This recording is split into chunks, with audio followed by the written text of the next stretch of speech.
Breaking news చూస్తున్నాం. అమరావతిలో కూటమి అధినేతల భేటీ జరుగుతుంది. సీఎం చంద్రబాబు నివాసంలో deputy CM Pawan Kalyan, BJP AP chief Madhav సమావేశమయ్యారు. ఈ సమావేశానికి కొంతమంది మంత్రులకు కూడా పిలుపు వచ్చిందని తెలుస్తుంది. తిరుమలలో కల్తీ వ్యవహారాన్ని ప్రజల్లోకి తీసుకువెళ్లే అంశంపై కూటమికి ఉమ్మడి కార్యాచరణ లక్ష్యంగా ఈ భేటీ కొనసాగుతుంది. సమావేశం అనంతరం ముగ్గురు నేతలు మీడియా ముందుకు వచ్చే అవకాశం ఉంది.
దీనికి సంబంధించి మరింత సమాచారం మా కరెస్పాండెంట్ రాజేష్ లైవ్ లో అందిస్తారు.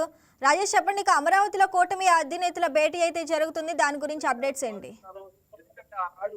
కొద్దిసేపు క్రితం అటు డిప్యూటీ సీఎం పవన్ కళ్యాణ్ తో పాటు మంత్రులు ఆనము, పార్థసారథి, పయ్యవల్ కేశవ్, సత్యకుమార్ యాదవ్ కూడా సీఎం నివాసం చేరుకున్నారు. ప్రధానంగా వాళ్ళ అటు సీఎం చంద్రబాబుతో డిప్యూటీ సీఎం పవన్ కళ్యాణ్ అలాగే బీజేపీ చీఫ్ మాధవ్ కూడా ప్రత్యేకంగా భేటీ కాబోతున్నారు. ప్రధానంగా తిరుపతి లడ్డూ విషయానికి సంబంధించి ఇప్పటికే సిబిఎస్ఈ కూడా ఒక నివేదిక ఇచ్చింది. పూర్తిగా అసలు నెయ్యే వాడలేదు, ఇందులో పూర్తి కెమికల్స్ వాడారంటూ కూడా అది ఒక పూర్తిగా నివేదిక ఇచ్చిన నేపథ్యంలో దాన్ని కొంత వైసీపీ ట్రాప్ చేసే పరిస్థితి అవుతుంది. దాని మీద కీలకంగా వాళ్ళకు చర్చ అయితే జరిగిపోతుంది. అంటే వైసీపీ చేస్తున్న ఏదైతే అసత్య ప్రచారం ఉందో అసత్య ప్రచారం తిప్పుకొట్టే విధంగా కూడా ఈ మూడు పార్టీకి సంబంధించిన నేతలు గ్రౌండ్ లెవెల్ లో ప్రజలకు అర్థమయ్యే విధంగా కూడా ఒక ప్రణాళికతో ముందుకు వెళ్లాలంటూ కూడా ఇప్పటికే దాని మీద ఒక నిర్ణయం తీసుకునే అవకాశం దొరుకుతుంది. నిన్న దాదాపు 2 గంటల పాటు నిన్న సీఎం చంద్రబాబుతో పవన్ కళ్యాణ్ కూడా ప్రత్యేకంగా భేటీ అయ్యారు. ఆ భేటీ అనంతరం కూడా కొన్ని కీలక నిర్ణయాలు ఇస్తున్నారు. రాబోయే రోజుల్లో పూర్తిగా అంటే ఏదైతే అటు వైసీపీ చేస్తున్న అసత్య ప్రచారం కావచ్చు, అంటే అసలు జంతుతో కలవలేదు, అంత కొంత కావాలని చేసింది అనేది కూడా కొంత వైసీపీ ట్రాప్ చేస్తుంది. కాబట్టి ఈ సిబిఐ నివేదికలు ఇచ్చింది ఏదైతే ఉందో అసలు సింథటిక్ నెయ్యి వాడారు, పూర్తిగా కెమికల్స్ వాడారు, అసలు ఆవు నెయ్యి వాడలేదంటూ కూడా ఇచ్చింది. దానికి సంబంధించి భక్తుల మనోభావాలకు సంబంధించి చాలా సెన్సిటివ్ అంశం కాబట్టి ఇది పూర్తి స్థాయిలో ప్రజలకు అర్థమయ్యే విధంగా కూడా ఉండాలి. ఏదైతే వైసీపీ ప్రభుత్వ హయాంలో జరిగిన ఈ కల్తీ లడ్డుకు సంబంధించిన అంశం కావచ్చు, దాదాపు 230 కోట్లకు సంబంధించి 50 లక్షల టన్నుల వరకు కూడా ఈ నెయ్యి వాడారు. దానికి సంబంధించిన అవినీతి అంటే ఉద్దేశపూర్వకంగానే ఇది జరిగింది. ఏదైతే అప్పటికి సంబంధించిన కొన్ని టెస్టులకు సంబంధించి చేయాల్సి ఉన్నప్పుడు కూడా చేయకుండా పూర్తిగా ఉద్దేశపూర్వకంగానే జరిగినట్టు కూడా ఇప్పటికే అటు సిట్టు కూడా నివేదిక ఇచ్చిన నేపథ్యంలో దాని మీద ఒక సుదీర్ఘంగా చర్చ జరగబోతుంది. దాదాపు మొన్న 3 గంటల పాటు క్యాబినెట్ సుదీర్ఘంగా చర్చించిన తర్వాత నేను ప్రత్యేకంగా సీఎం చంద్రబాబుతో అటు డిప్యూటీ సీఎం పవన్ కళ్యాణ్ భేటీ అయ్యారు. అంతేకాకుండా వచ్చే అసెంబ్లీ సమావేశంలో ప్రత్యేకంగా దీనికి సంబంధించి ఏదైతే కల్తీ లడ్డు అంశం ఉంటే దానికి సంబంధించి అసెంబ్లీ వేదికగా కూడా ఇచ్చిన నివేదికని ప్రజలకు అర్థమయ్యే విధంగా కూడా తెలియజేసే విధంగా కూడా ఒక ప్రణాళిక ముందుకు పోతున్నారు. అంటే పూర్తిగా రాబోయే రోజుల్లో ఈ ఇష్యూ సంబంధించి చాలా సెన్సిటివ్ ఇష్యూ, భక్తుల మనోభావాలకు సంబంధించిన విషయం కాబట్టి ఇది అటు టీడీపీ, బీజేపీ, జనసేన ముగ్గురు పార్టీ నేతలు కూడా కలిసి సమావేశాలు పెట్టాలి. అలాగే ప్రచార సభల్లో కూడా దీన్ని హైలైట్ చేస్తూ కూడా సామాన్య ప్రజలకు అర్థమయ్యే విధంగా కూడా ఉండాలనేది కూడా ప్రణాళిక ఉంది. ఆ ప్రణాళిక కూడా రాబోయే రోజుల్లో ఎలా వెళ్ళాలి ఏంటనేది కూడా ఇవాళ కీలక మీటింగ్ లో కూడా చర్చించబోతున్నారు. అటు ముగ్గురు నేతలతో పాటు ప్రత్యేకంగా కొంతమంది మంత్రులకు కూడా పిలుపు వచ్చిందని చెప్పొచ్చు. ఆ పిలుపు వచ్చిన నేపథ్యంలో ఇవాళ కొద్దిసేపటి క్రితం చంద్రబాబు నివాసానికి అటు డిప్యూటీ సీఎం అలాగే మంత్రులు కూడా చేరుకున్నారు. దాంతో పాటు ప్రస్తుత రాజకీయ అంశాలకు సంబంధించి కావచ్చు, ఏదైతే వైసీపీ చేస్తున్న ఏదైతే ఈ కూటమి కావచ్చు, సిట్ లో ఎలాంటి కల్తీ లేదు, అలాంటి జంతుకు కలగలేదంటూ కూడా క్లీన్ చిట్ ఇచ్చినట్టు కూడా వైసీపీ కొంత అసత్య ప్రచారం చేస్తున్న నేపథ్యంలో పూర్తిగా దీని సిట్కు సంబంధించిన నివేదిక మీద ప్రజలకు అర్థమయ్యే విధంగా కూడా రాబోయే రోజుల్లో ప్రణాళికంగా ముందుకు వెళ్ళాలి. ప్రచార సభలతో పాటు మధ్యాహ్నం దాదాపు 12:30 గంటలకు కూడా ఈ ముగ్గురు నేతలు కలిసి కీలక ప్రెస్ మీట్ పెట్టి దీనికి సంబంధించి కూడా ఒక క్లారిటీ ఇచ్చే అవకాశం ఉన్నట్టుగా తెలుస్తుంది. అయితే ప్రస్తుత రాజకీయాలకు సంబంధించి అంశాల మీద కూడా ఈ భేటీలు ప్రధానంగా చర్చకు రాబోతున్నాయి. అంటే ఈ కల్తీ లడ్డుకు సంబంధించి అంశం కీలకంగా చర్చించబోతున్నారు. దాంతో పాటు రాబోయే రోజుల్లో మూడు పార్టీలు కలిసి ఎలా ముందుకు వెళ్ళాలి, అలాగే పూర్తిగా నామినేట్ పదవులకు సంబంధించి కొన్ని అంశాల మీద కూడా చర్చ జరిగే అవకాశం ఉంటే తెలుస్తుంది. అంటే నామినేట్ పదవులు కూడా కొన్ని పూర్తిగా భర్తీ చేసి ప్రజల్లోకి వెళ్లే విధంగా కూడా ఒక ప్రణాళిక ముందుకెళ్తున్నారు. దాంతో పాటు ప్రత్యేకంగా రాజ్యసభ స్థానాలకు సంబంధించిన అంశాలను కూడా చర్చకు వచ్చే అవకాశం ఉన్నట్టుగా తెలుస్తుంది. అంటే ఈ కల్తీ లడ్డు విషయం తర్వాత రాజ్యసభ స్థానాలకు సంబంధించి కూడా ముగ్గురు నేతల మధ్య ఒక కీలకమైన చర్చ జరిగే అవకాశం ఉన్నట్టుగా తెలుస్తుంది. అంటే ఇటీవల కాలంలోనే అటు పవన్ కళ్యాణ్ కూడా ఢిల్లీ వెళ్లి ప్రత్యేకంగా హోమ్ మినిస్టర్ అమిత్ షాతో కూడా భేటీ అయిన నేపథ్యంలో అటు ఖాళీ కాబోయే 4 రాజ్యసభ స్థానాలకు సంబంధించి ఇప్పటికే అటు టీడీపీకి 2, బీజేపీకి 1, జనసేన 1 కూడా తీసుకోవాలని కూడా చర్చలు జరుగుతుంది. కాబట్టి దాని మీద కూడా సుదీర్ఘంగా చర్చలు జరిగే అవకాశం ఉన్నట్టుగా తెలుస్తుంది. అంటే హోమ్ మినిస్టర్ తో అమిత్ షాతో జరిగిన అంశాలు కూడా ప్రత్యేకంగానే పవన్ కళ్యాణ్ కూడా చంద్రబాబుకు వివరించినట్టుగా తెలుస్తుంది.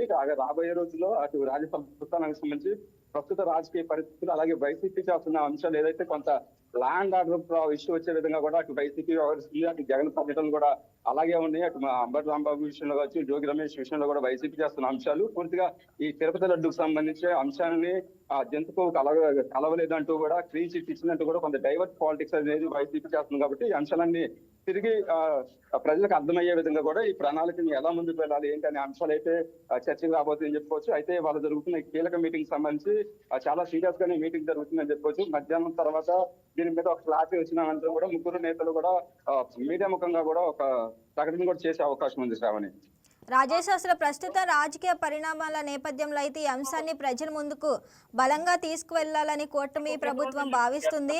అంటే ప్రజల్లోకి ఎలా వెళ్ళాలి, ఏ అంశాలను ప్రస్తావించే అవకాశం ఉంది? అయితే ప్రధానంగా తిరుపతి లడ్డు కల్తీకి సంబంధించి పూర్తిగా అటు వైసీపీ ప్రభుత్వ హయాంలో జరిగిన అంశాలు కావచ్చు, అటు సిబిఐసి కూడా ఇప్పటికే అధికారులకు సంబంధించి వాళ్ళ మీద యాక్షన్ తీసుకోవాలంటూ కూడా ఒక రిపోర్ట్ ఇచ్చిన నేపథ్యంలో పూర్తిగా రాబోయే రోజుల్లో పూర్తి అంటే సూత్రధారు ఎవరున్నారు వాళ్ళని, అంటే కొంతమంది సూత్రధారులకు సంబంధించి పాటదారులను కూడా ఉద్దేశపూర్వకంగా ఎవరిని వదిలిపెట్టే ప్రసక్తి లేదంటూ కూడా అటు రాష్ట్ర ప్రభుత్వం తరఫున ప్రత్యేకంగా విచారణ కమిషన్ కూడా వేస్తామని కూడా ఇప్పటికే ఆ మంత్రివర్గ సమావేశంలో కూడా దాని గురించి మాట్లాడారు. దానికి సంబంధించి కూడా కీలకంగా మాట్లాడే అవకాశం ఉన్నట్టుగా తెలుస్తుంది. అంతేకాకుండా ప్రధానంగా తిరుపతి లడ్డుకి సంబంధించి ఏదైతే అసలు లడ్డు నెయ్యి వాళ్ళేదో మొత్తం కెమికల్స్ తోనే ఇది జరిగిందంటూ కూడా ఇప్పటికే ఒక సిబిఐ కూడా నివేదించిన నేపథ్యంలో దానికి సంబంధించి పూర్తిగా అటు వైసీపీ అనేది కొంత డైవర్ట్ పాలిటిక్స్ చేస్తుంది. దాని మీద ప్రధానంగా చర్చ జరిగిన తర్వాత పూర్తిగా అటు టీడీపీ, జనసేన, బీజేపీ 3 పార్టీలకు సంబంధించి కూడా నాయకులు ప్రజా సభలు పెట్టడంతో పాటు పూర్తిగా ఈ అంశాన్ని ప్రజల్లోకి తీసుకెళ్లాలి. వైసీపీ ప్రభుత్వంలో జరిగిన ఈ కల్తీ లడ్డుకు సంబంధించి కావచ్చు, 230 కోట్లకు సంబంధించిన స్కామ్ కి సంబంధించి వైసీపీ చేస్తున్న డైవర్ట్ పాలిటిక్స్ ని ప్రజలకు అర్థమయ్యే విధంగా కూడా దీనికంటే అసలు పూర్తిగా కల్తీ జరగాలి, కల్తీ అసలు నెయ్యే వాళ్ళ అంశాన్ని ప్రజలకు తీసుకెళ్లే విధంగా కూడా ఈ ముగ్గురు నాయకులతో ఇవాళ సీఎం చంద్రబాబుతో ప్రధాన నాయకులు కావచ్చు, అక్కడ మంత్రులు కూడా దీని మీద కీలకంగా చర్చించబోతున్నారు. మధ్యాహ్నం తర్వాత ఒక క్లారిటీ వచ్చే అవకాశం ఉన్నట్టుగా తెలుస్తుంది. ప్రస్తుత రాజకీయాలకు సంబంధించి రాబోయే రోజుల్లో వైసీపీ చేసే డైవర్ట్ పాలిటిక్స్ ఏదైతే అటు ఇప్పటికే వైసీపీ పాలిటిక్స్ సంబంధించి వాళ్ళ ట్యాప్ లో పడొద్దంటూ కూడా సీఎం చంద్రబాబు చెప్పినట్టుగా పూర్తిగా అటు మంత్రులు కావచ్చు, ఇన్ఛార్జ్ మంత్రులు, అలాగే 3 పార్టీలకు సంబంధించిన నాయకులు కూడా ప్రజలకి ఈ విషయాన్ని అర్థమయ్యే విధంగా కూడా కొంత ప్రణాళికలు అయితే ఒక ప్రణాళిక రూట్ మ్యాప్ అయితే మాట్లాడబోతున్నారని చెప్పొచ్చు. దానికి సంబంధించి కొంత కీలక మీటింగ్ అయితే జరగబోతుంది. కొద్దిసేపటి క్రితం ఇటు డిప్యూటీ సీఎం పవన్ కళ్యాణ్ కూడా సీఎం నివాసానికి చేరుకున్నారు. మంత్రులు కూడా కొంతమంది మంత్రులు ప్రత్యేకంగా వారు కూడా ఈ భేటీలో పాల్గొనబోతున్నారని చెప్పుకోవచ్చు. ప్రస్తుతం మనం చూసుకుంటే కూడా అటు బీజేపీకి సంబంధించిన రాష్ట్ర అధ్యక్షుడు మాధవ్ కూడా ఇప్పటికే చేరుకున్నారు. అటు మంత్రులు ఆనంద్ తో పాటు పయ్యావుల కేశవ్, పార్థసారథి, సత్యకుమార్ యాదవ్, అలాగే పవన్ కళ్యాణ్ నారాయణ మనోహర్ కూడా వెళ్ళారు. అలాగే డిప్యూటీ సీఎం పవన్ కళ్యాణ్ కూడా సీఎం చంద్రబాబు నివాసం చేరుకున్నారు. మరి కాసేపట్లో ఈ మీటింగ్ సంబంధించి ప్రారంభం అయితే కాబోతుంది. Shravani, right Rajesh, thanks for the updates. Please subscribe to YK TV Network. Please subscribe to YK TV. Please watch YK News. Don't forget to subscribe YK News channel